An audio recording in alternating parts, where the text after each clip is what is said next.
Kembali di Anyu Sore, pemirsa 5 kendaraan yang terlibat kecelakaan di jalur wisata Bromo dievakuasi. Warga setempat juga mengais puing-puing rumah yang rusak dihantam bus.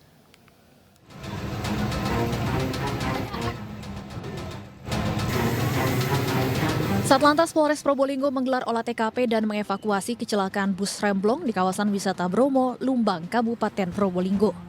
Satu persatu kendaraan seperti mobil box, minibus, dan bus diderek agar arus lalu lintas menuju dan dari wisata Bromo kembali lancar. Masyarakat setempat juga membantu membersihkan puing-puing rumah yang rusak akibat kecelakaan. Habis dari arah selatan, kondisi rem kemungkinan blong, nabrak mobil truk box roda 6, nyusul nabrak L300 box, sama kemudian mobil Panther, dan terakhir mobil Fox Cherry. Dari hasil olah TKP, kecelakaan ini bermula saat bus yang mengangkut rombongan wisatawan mengalami masalah saat perjalanan pulang dari wisata Bromo.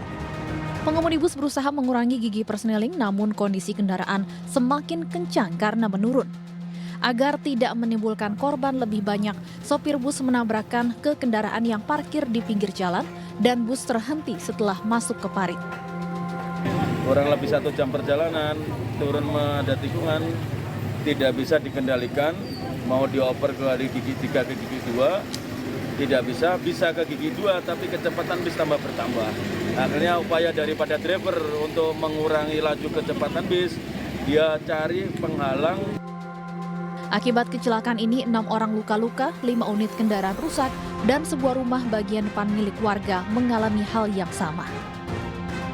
Dari Probolinggo, Hana Purwadi, iNews melaporkan. Tim gabungan tanggap bencana longsor di Kecamatan Serasan Natuna, Kepulauan Riau berhasil menemukan 3 jenazah yang terkubur pada material longsor di Desa Pangkalan pada hari ketiga pencarian. Bupati Natuna, Wan Siswandi mengatakan Rabu siang tadi kembali berhasil menemukan dan mengevakuasi 3 jenazah di Desa Pangkalan. Namun identitas 3 jenazah tersebut masih belum diketahui. Dengan ditemukannya 3 jenazah ini, total korban tewas menjadi 15 orang. Sebelumnya diberitakan korban meninggal akibat longsor Natuna yang terjadi Senin lalu berjumlah 12 orang dan masyarakat yang dinyatakan hilang 43 orang.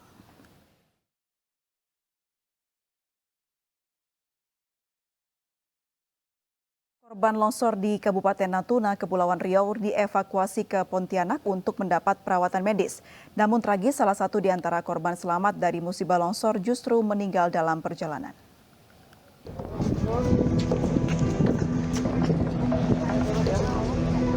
Romi, 29 tahun, salah seorang korban tanah longsor di Kecamatan Serasan Natuna, tiba di Pontianak, Kalimantan Barat. Ia bersama Nafisa, bocah 9 tahun dibawa dengan kapal motor Bukit Raya dirujuk ke RSUD Dr. Sudarso untuk mendapat penanganan medis. Namun naas menimpa Susi Darmi, salah seorang korban selamat dari musibah tanah longsor ini justru meninggal dunia di atas kapal dalam perjalanan ke rumah sakit.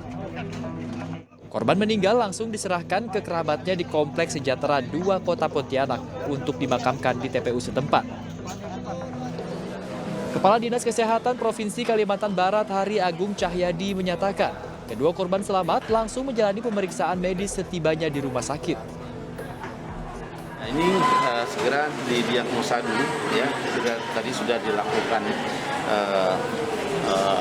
ronsen untuk melihat kondisi fraktur dan juga pemeriksaan darah, dan nanti akan didiagnosa apakah akan segera dilakukan tindakan operasi segera. Ketiga korban tanah longsor di Kabupaten Natuna dibawa ke Pontianak, Kalimantan Barat karena akses transportasinya lebih mudah dibandingkan ke ibu kota Provinsi Kepulauan Riau. Dari Pontianak, Kalimantan Barat, Ugun Yuniar melaporkan.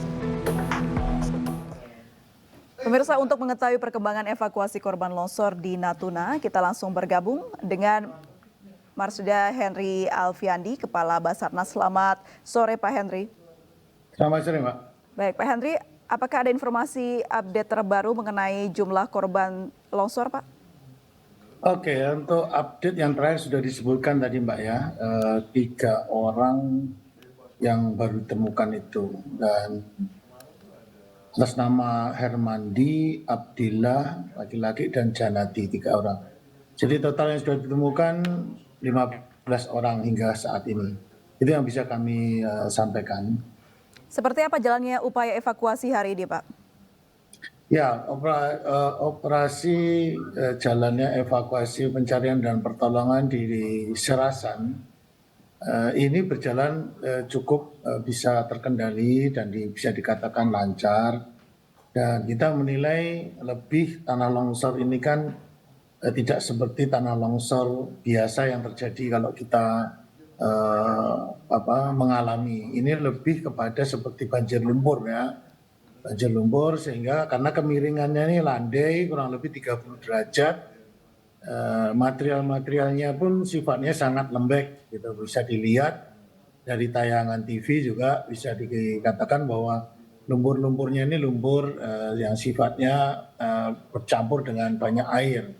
Nah inilah yang menghantam pemukiman penduduk yang ada di sekitaran aliran dari longsoran atau bisa dikatakan lumpur ini, sehingga pencariannya relatif bisa kita gunakan dengan secara istilahnya manual ya.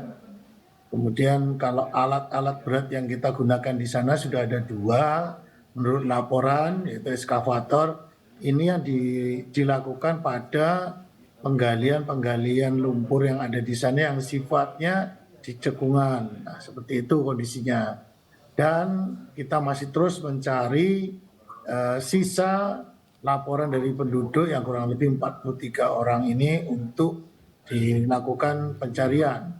Nah, mudah-mudahan kondisi ini bisa segera ditangani oleh tim pencari dan penyelamatan yang ada di sana, tim gabungan SAR dari TNI Polri, juga dari potensi SAR yang ada, dan dari anggota kami untuk bisa segera menemukan terduga yang dinyatakan hilang tersebut.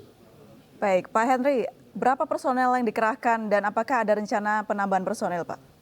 Oke, untuk dari Basarnas sendiri total semuanya 98, itu dari berbagai kantor. Yang pertama kantor SAR Natuna Besar, kemudian dari kantor SAR Pontianak, dan BSG, Basarnas Special Group dari Jakarta, dan satu lagi yaitu unit pos SAR yang ada di Serasan, sebanyak 12 orang. Jadi total semuanya 98. Itu dari Basarnas yang kita ketahui. Untuk dari kepolisian, TNI, dan juga relawan kami belum bisa memberikan laporan.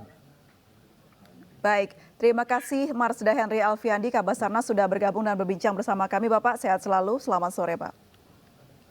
Pemirsa, pengungsi yang bertahan di halaman kantor Palang Merah Indonesia Jakarta Utara diminta untuk pindah ke ruang publik terpadu ramah anak atau RPTRA Rasela paling lambat Kamis besok. Sementara itu Rumah Sakit Polri Kramat Jati telah selesai identifikasi korban kebakaran depo Pertamina Pelumpang, total sebanyak 8 jenazah.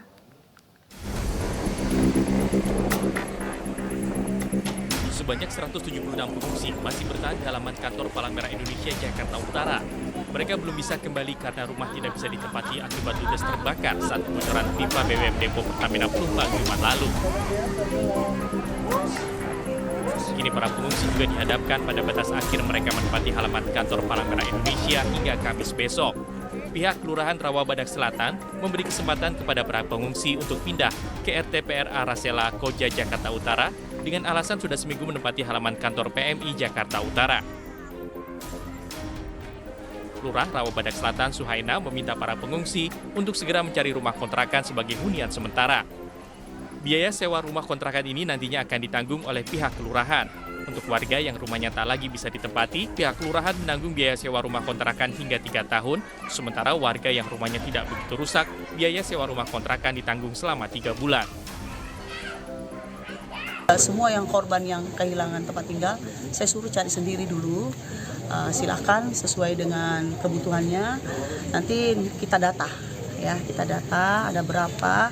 Nanti yang kira-kira membutuhkan itu, lalu kita nanti kita bayar. Namun pernyataan Lurah Rawabadak Selatan ini bertolak belakang dengan pengakuan sejumlah pengungsi. Salah satu pengungsi mengaku jika pihak kelurahan hanya menanggung biaya sewa rumah kontrakan selama 1 bulan, dan itu pun bagi warga yang rumahnya rusak parah. Saya cuma ngasih buat 20 kakak doang yang rumahnya hancur gitu kan. Khusus untuk RW 1 selama 1 bulan ke depan. Berarti kata saya, berarti ya kalau cuma RW 1. Ribuan warga memadati kegiatan Sahabat Ganjar bertajuk Ganjar Pranowo Full Colors. Acara ini merupakan salah satu upaya relawan Ganjar untuk meningkatkan partisipasi masyarakat dalam kegiatan positif.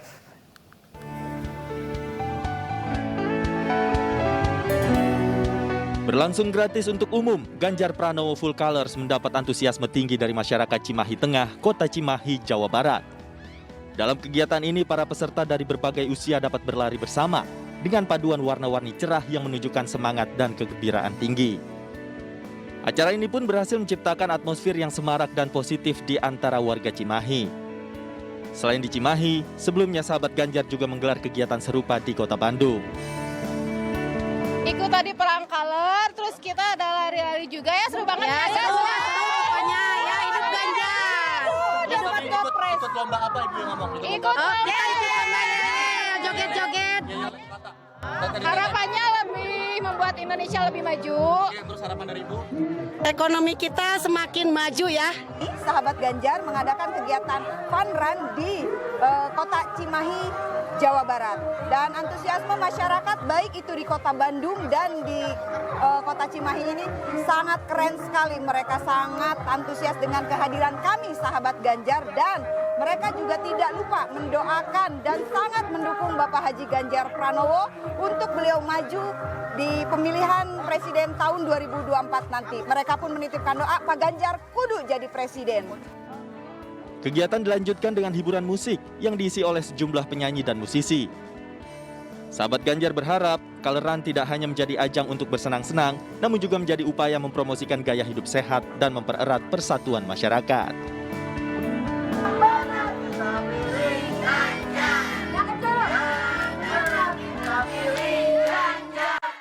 Pemirsa, News Sore akan kembali usai jeda berikut, tetaplah bersama kami.